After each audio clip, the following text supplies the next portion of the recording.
사람은 누구나 자신이 죽는다 하는 것을 알고 있습니다. 또 종말이 올 것이라고 하는 것도 부인하지 않습니다. 그러나 막연한 지식적 이해일 뿐이지 내재적 믿음은 아닙니다. 자기가 죽을 것이라고 하는 것을 생각은 하지만 정말 죽을 것이라고 믿지 않는 경향도 없지 않아 있다 하는 것이죠. 종말을 이야기하면은 신천지 아니야? 이단인가? 그런 선입견을 가질 수 있지만은 성경의 시작은 태초에 하나님이 천지를 창조하시니라 하는 창조로 시작하고 있고 성경의 마지막 계시록은 종말로 이야기를 마치고 있습니다. 오늘 우리가 함께 나누고자 하는 요한계시록 19장의 말씀은 마지막 날에 이루어질 하늘의 3대 찬송 그리고 어린 양의 혼인잔치를 잘 보여주고 있습니다. 19장 오늘 본문 1절은 이렇게 시작합니다. 2일 후에 내가 들으니. 이 말은 음녀 바벨론의 멸망을 본 후에 그런 뜻입니다. 바벨론이라고 하는 것은 종말에 나타날 사탄의 강력한 영향 아래 놓인 막강한 세속 권력 집단 혹은 세속 도시를 가리킨다 할 수 있습니다.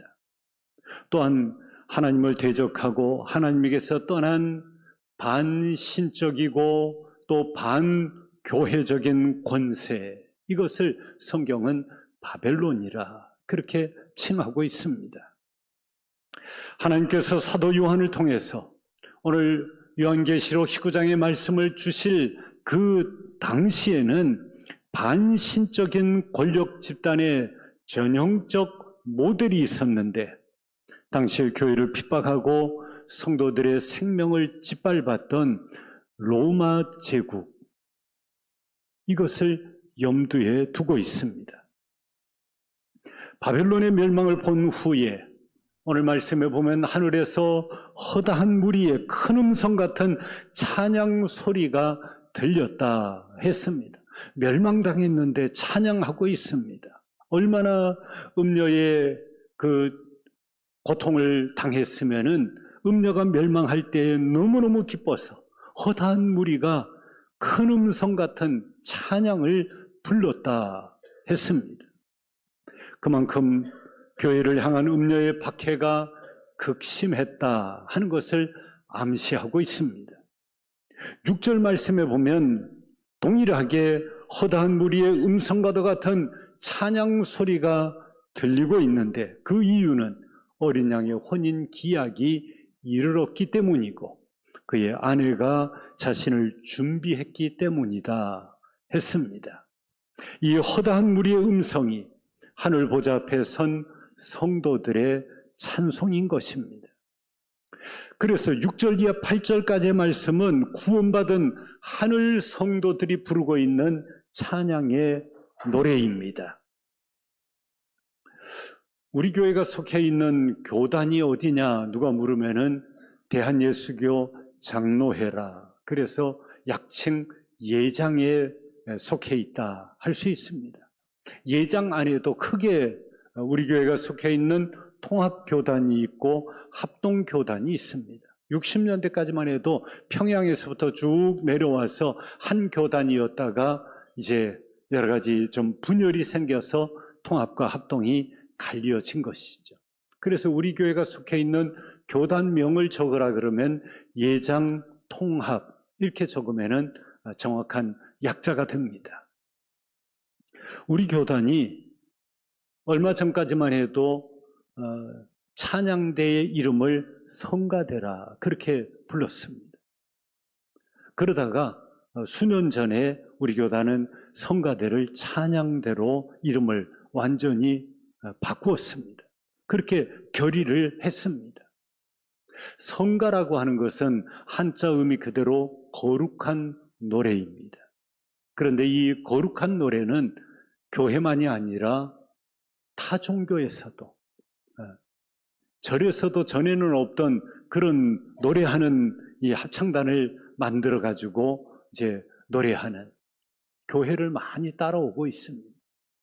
성경학교라는 게 없었는데 절에서도 교회를 따라서 여름 성경학교를 따라서 불교학교 뭐 이런 것들을 여름 불교학교 뭐 이렇게 따라하듯이 타 종교도 자기들의 노래하는 팀들을 성가라, 성가대라 그렇게 부르는 것이죠. 그러나 찬송은 하나님을 높이고 그 이름을 노래하는 것입니다. 그래서 성경에는 성가라 하는 그런 용어는 찾아보기 어렵습니다. 혹시나 해서 제가 가지고 있는 성구 사전을 가지고 성가라고 하는 단어를 한번 성경에 있는가 성가를 찾아보니까 성가라고 하는 용어 자체가 성구 사전에 없습니다. 성경에 성가라고 하는 단어가 적힌 구절이 없기 때문이죠.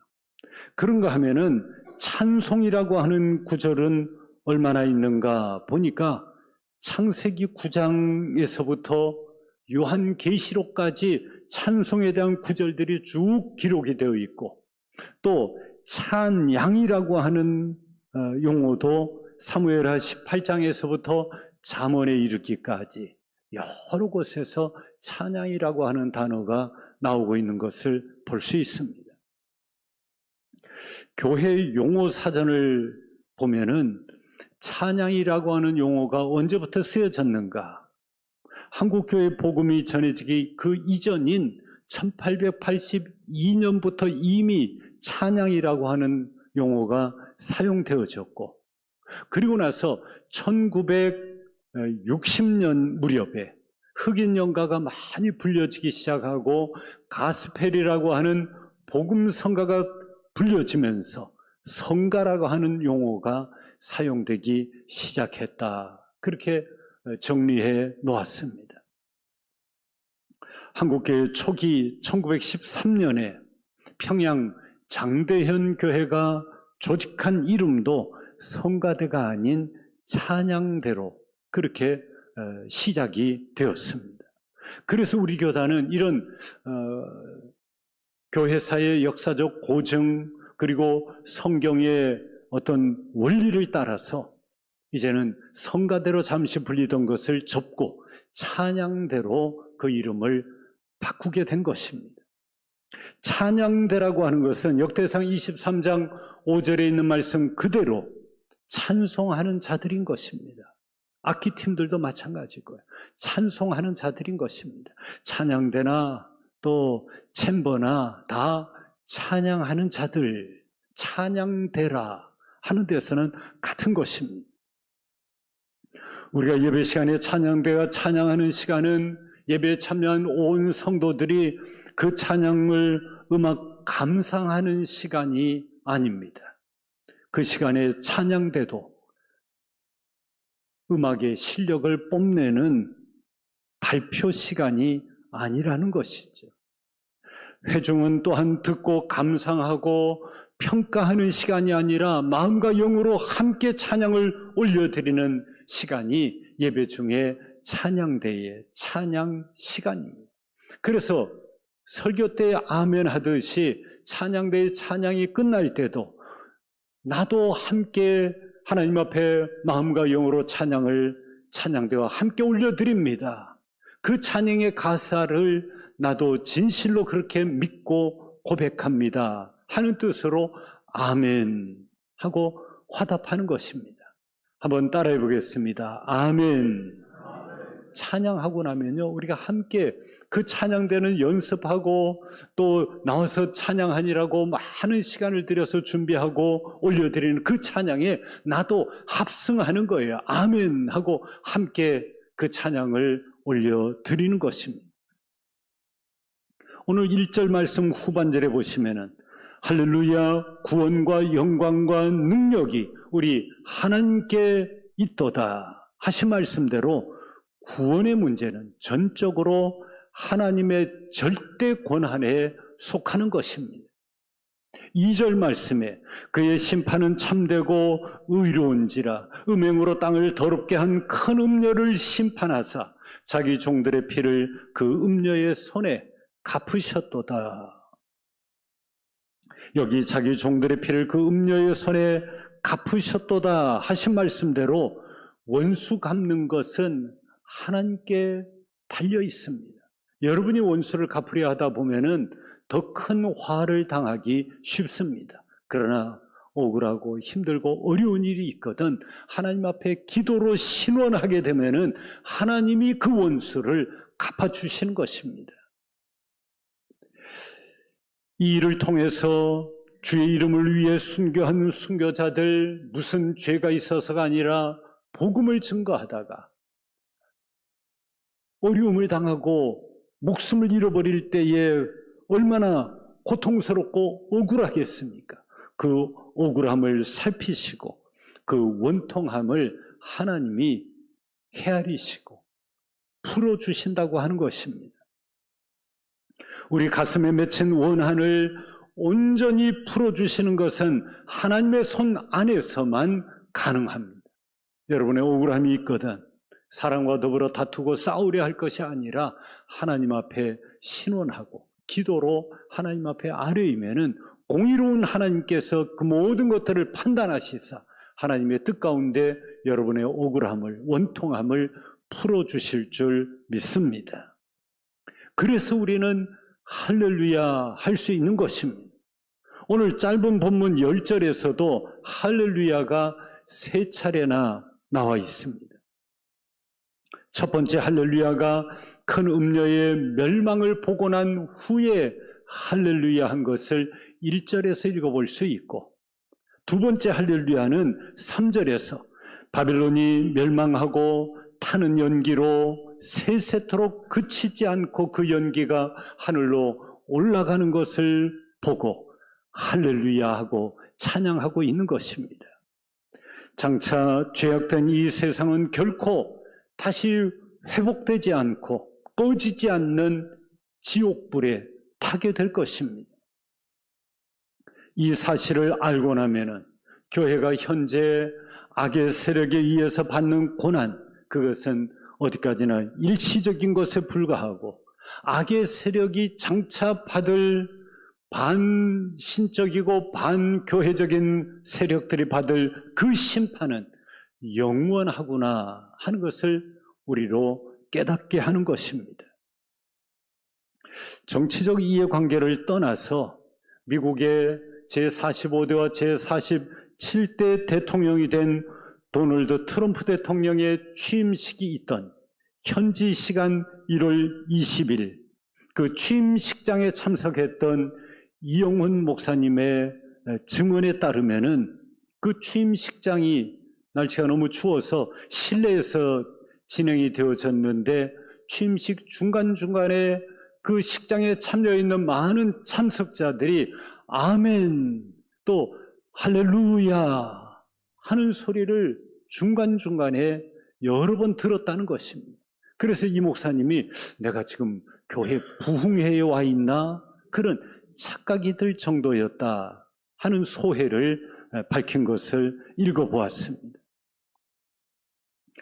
미국에서 목회하고 있는 신대원 동기 목사님이 트럼프의 취임식 동영상을 보내왔는데 거기 보니까 그 취임식장에서 찬송이 울려 퍼집니다. 우리 찬송 348장 마귀들과 싸울지라 하는 이 찬송의 가사를 원문 그대로 번역해서 부르다 보니까 그 안에 재림 또 심판에 관한 가사들이 그대로 울려 퍼지는 것을 들어볼 수 있습니다. 한번 같이 보시죠. 가사의 시작을 여러분 유념해서 잘 들어보시기를 바랍니다.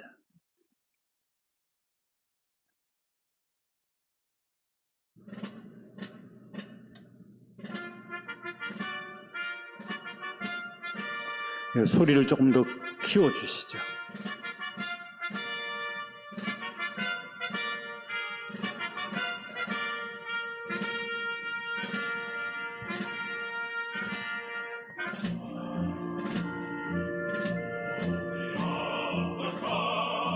주님의 재림의 영광, 재림이라고 하는 단어가 나오고 있습니다.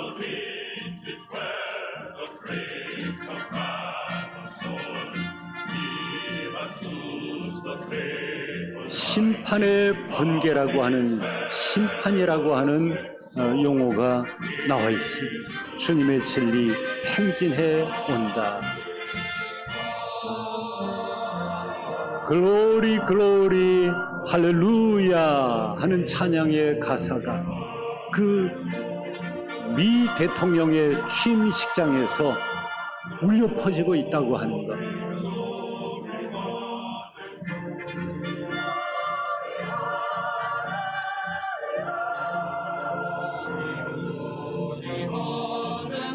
이렇게 찬송이 울려 퍼지지요. 또 대통령이 성경책 위에 손을 얹고 취임 선서를 하는 이런 나라를 하나님이 복주시지 않을 수 없구나. 정말 미국의 역사는 우리나라의 역사에 비하면 너무나 짧은 역사이죠. 우리는 반만년의 역사이고 거기는 몇백 년의 역사인데 지금 세계를 지배하는 그런 최강대국이 된 것. 취임식장에서 찬송과 또 말씀이 선포되어지고 그 가운데 서약이 이루어지는 이런 나라를 하나님이 복주시지 않을 수 없겠구나 하는 생각을 가지게 됐습니다. 아무튼 여기 할렐루야에 이어서 세 번째 할렐루야가 6절 말씀에 보시면은 우리 6절의 말씀을 우리 다 같이 함께 읽겠습니다. 또 내가 들으니 허다한 무리의 음성과도 같고 많은 물소리와도 같고 큰 우레소리와도 같은 소리로 이르되 할렐루야 주 우리 하나님 곧 전능하신 이가 통치하시도다 하는 말씀이 나와 있습니다. 이때 천상의 성도들이 할렐루야 하고 합창을 올려드렸습니다. 그 소리가 얼마나 크고 아름다운지 많은 물소리와도 같고 큰 우레소리와도 같았다. 그렇게 표현하고 있습니다. 이 찬양의 요지는 전능하신 주 하나님의 통치로 인해서 우리는 즐거워하고 크게 기뻐합니다 하는 영광을 올려드리는 여기까지가 하늘의 3대 찬송입니다. 구원받은 우리 모든 성도가 외칠 찬양의 주제와 목적, 우리가 기뻐 찬양하는 이유가 여기에 있습니다. 그런데 이 같은 찬양을 받으실 하나님의 통치의 최종 목적이 어디에 있느냐? 어린 양의 혼인잔치가 이루고 그의 신부된 교회, 즉 성도가 거룩하게 준비되는 것. 이것이 하나님 통치의 최종적인 목적. 쉽게 말하면 우리의 구원, 나의 구원을 위하는 것이야. 하나님이 다스리시는 통치의 최종적인 목적이더라 하는 것입니다. 세상의 시계는 점점 더 종말을 향해 가고 있고 하나님의 통치는 점점 더 우리에게 가까이 오고 있습니다. 이러한 마지막 시대를 살고 있는 성도들의 삶의 시작과 끝은 시편의 146편부터 150편까지 그 모든 시가 할렐루야로 시작해서 할렐루야로 맞춰지는 할렐시인 것처럼 우리 구원받은 성도들의 삶도 늘 할렐루야, 하나님을 찬양하는 그 찬양의 삶이 되어야 할 것입니다. 죄악의 삶을 버리고 하나님께 영광을 올려드리는 할렐의 삶을 살아야 할 것입니다. 이제 7절 이하 10절의 말씀에는 어린 양의 혼인잔치가 나옵니다. 8절 말씀에 이 세마포 옷은 성도들의 옳은 행실이라 했습니다. 우리는 믿기만 하는 자가 아니라 옳은 행실을 가져야 할 것을 말씀하고 있습니다. 여기서 말하는 옳은 행실은 성도가 행한 의로운 행실 그 자체만을 말하는 것은 아닙니다. 우리가 성도가 되고 옳다함을 받을 수 있는 것, 그것은 예수 그리스도께서 십자가 위에서 우리의 죄를 위해 보혈의 피를 흘려주신 그 피 공로를 믿고 의지함으로 얻는 옳은 행실인 것입니다. 우리가 무슨 착한 일을 얼마나 해가지고 그것으로 의로워질 수 없다는 것이죠. 그리스도의 보혈의 피 공로를 믿고 의지했다고 하는 그 행실이 우리에게 가장 옳은 행실이라 하는 것입니다. 그러므로 우리는 대단한 공로가 없어도 하나님의 나라에 들어갈 수 있는 것, 바로 그리스도의 피 공로를 믿고 의지했다고 하는 것이 다른 그 모든 우리의 죄악을 상쇄시키고도 남음이 있다 하는 것입니다. 만약에 우리가 스스로 이룬 의로운 행실로 의로워질 수 있다 한다고 하면은 8절의 말씀과 같이 그에게 빛나고 깨끗한 세마포 옷을 입도록 허락하셨으니 하신 말씀처럼 하나님께서 입도록 굳이 허락할 이유가 없는 것이지.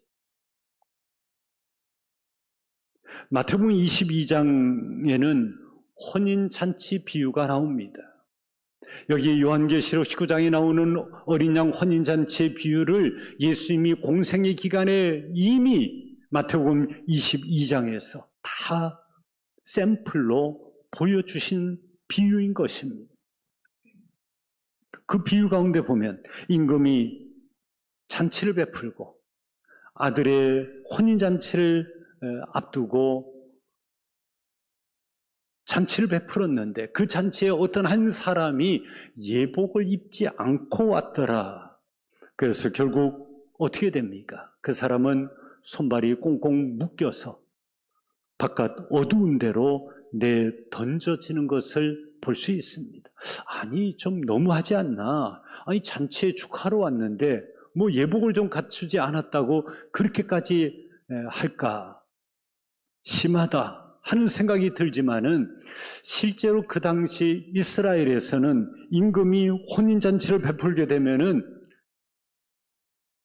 초청장과 함께 그가 그 잔치에 입고 올 예복까지 준비해서 보냈다고 하는 것입니다. 그런데 임금이 준비해 준 그 예복을 입지 않고 그 잔치에 들어왔다가 혼인하고 쫓겨나는 장면을 볼 수 있습니다. 마지막 심판의 날도 이와 같을 것이다 하는 것입니다. 이 예복은 단순한 옷이 아닙니다.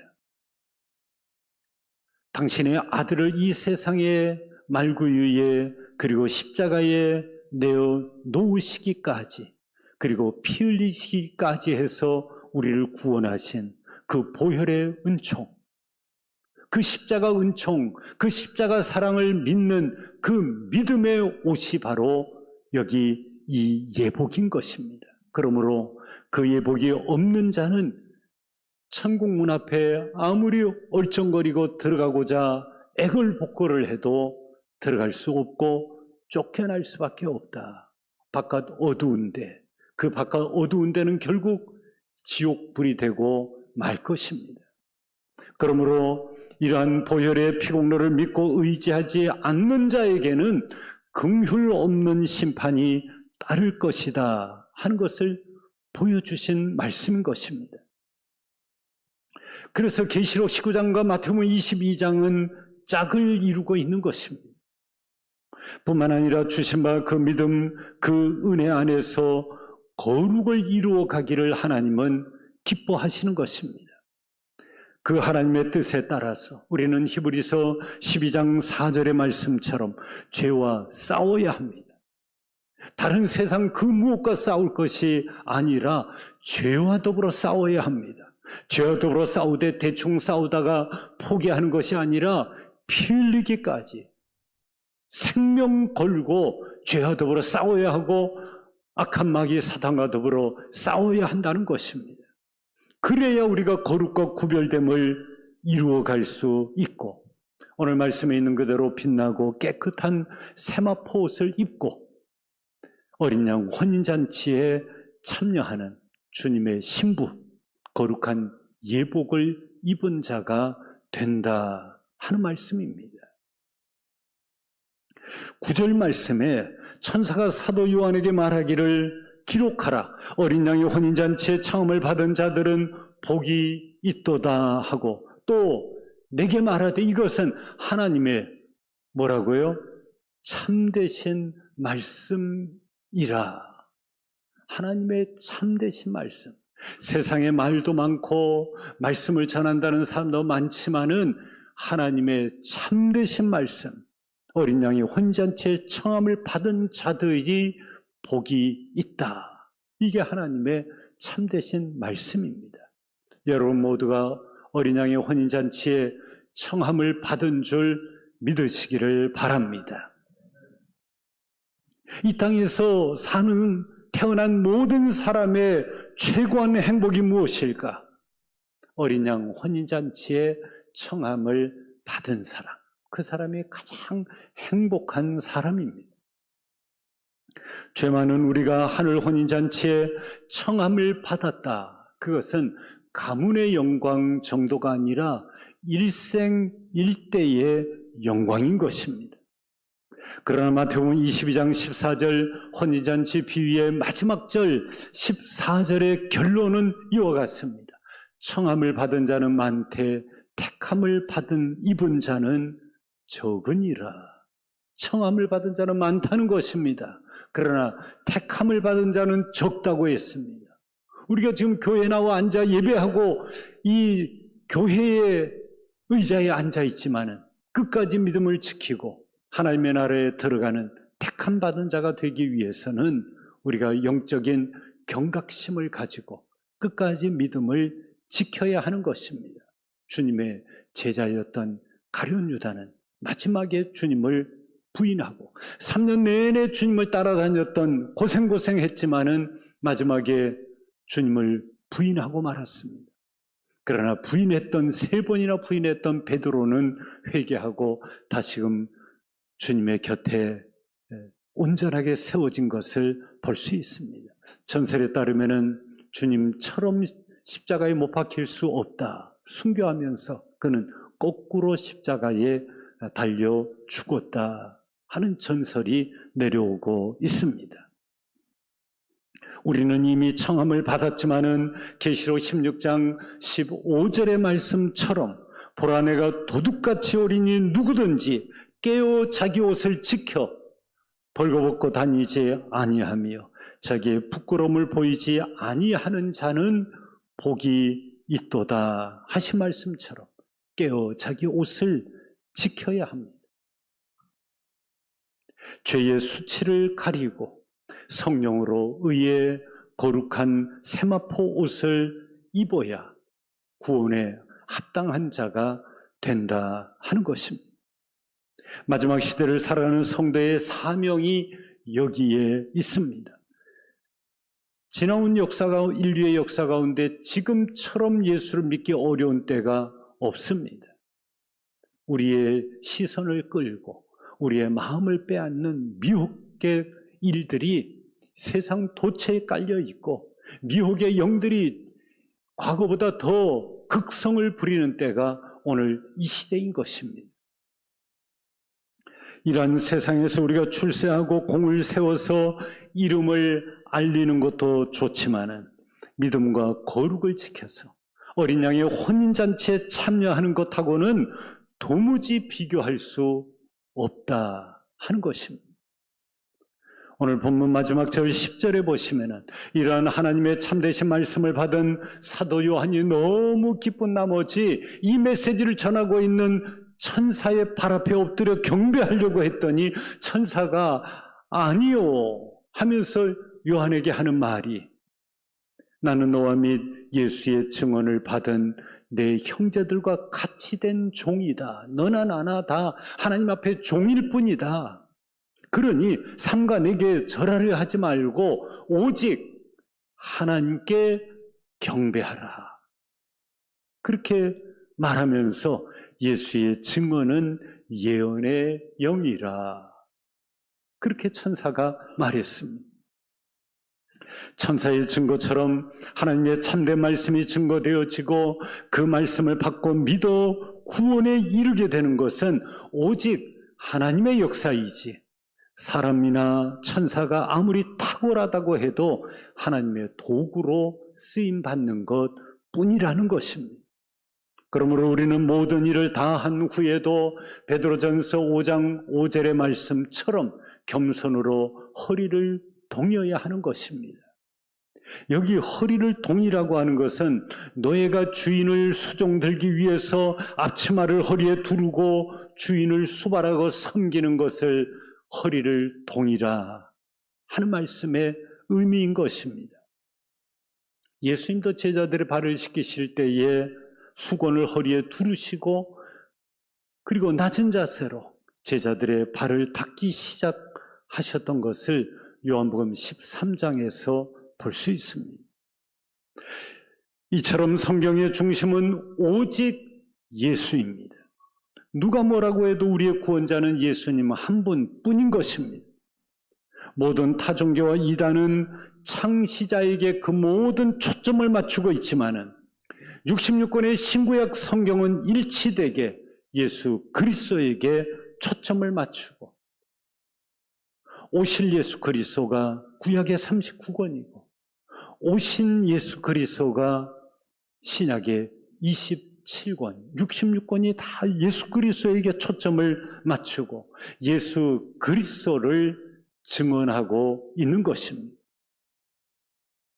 10절 후반절에도 예수의 증언은 예언의 영이라 했습니다. 이 말씀을 현대어 성경으로 읽어보면 예수님을 증거하는 것은 다 예언의 영을 받아서 하는 것뿐이니 그렇게 번역해 놓았습니다. 구약과 신약의 약 40여 명의 저자들이 구약과 신약 사이에 1000년대를 넘는 그 세대 간격을 극복하고 기록한 창세기에서 계시록의 말씀이 어떻게 앞뒤가 맞아떨어지고 여기 계시록의 말씀과 또한 마태복음의 말씀이 앞뒤가 맞아떨어질 수 있느냐? 그것은 바로 예수의 증언은 예언의 영이기 때문에 성령의 감화하심과 감동하심 가운데 성령께서 원저자가 되셔서 저자들의 모든 인격을 사용하셔서 성품을 사용하셔서 오늘의 말씀을 기록했기 때문에 창세기에서 계시록까지의 66권의 말씀이 톱니바퀴처럼 맞아 떨어져 가는 것입니다. 따라서 천사나 구약의 선지자나 신약의 요한을 비롯한 모든 사도들과 오늘의 설교자가 다 하나님의 말씀을 대언하는 동일한 하나님의 사역자들일 뿐이고 하늘의 3대 찬송을 받으시기에 합당하시고 우리를 어린 양 혼인잔치에 참여케 하사 우리의 경배와 찬양을 받으실 이는 오직 그리스도 예수 한 분뿐이시다 하는 것이 오늘 말씀의 요지입니다. 오늘 이 사실을 여러분이 믿고 아멘으로 고백할 수 있기를 바랍니다. 우리 함께 기도하시겠습니다. 할렐루야, 우리의 유일한 구원자요 경배와 찬양을 받으시기에 합당하신 하나님, 허물과 지은 죄밖에 없는 우리를 헤아릴 수 없는 죄악 가운데서 건져주시고 장차 어린 양 혼인잔치에 들어갈 수 있도록 청하여 주시고 택하여 주신 크신 은총을 인하여 감사와 찬양을 올려드립니다. 남은 생에 죄사함과 구원의 은총을 받은 자의 합당한 삶을 살아갈 수 있도록 죄와 싸우되 피 흘리기까지 싸워 믿음과 거룩을 지켜가게 하시고 우리의 믿음의 근육이 연약하여 범죄하고 넘어질 때라도 다시금 주의 손으로 일으켜 주시옵소서. 달려갈 길을 끝까지 잘 달려갈 수 있도록 위로부터 공급하시는 새 힘을 더해 주시옵소서. 우리 구주 예수님의 이름으로 기도하옵나이다. 아멘.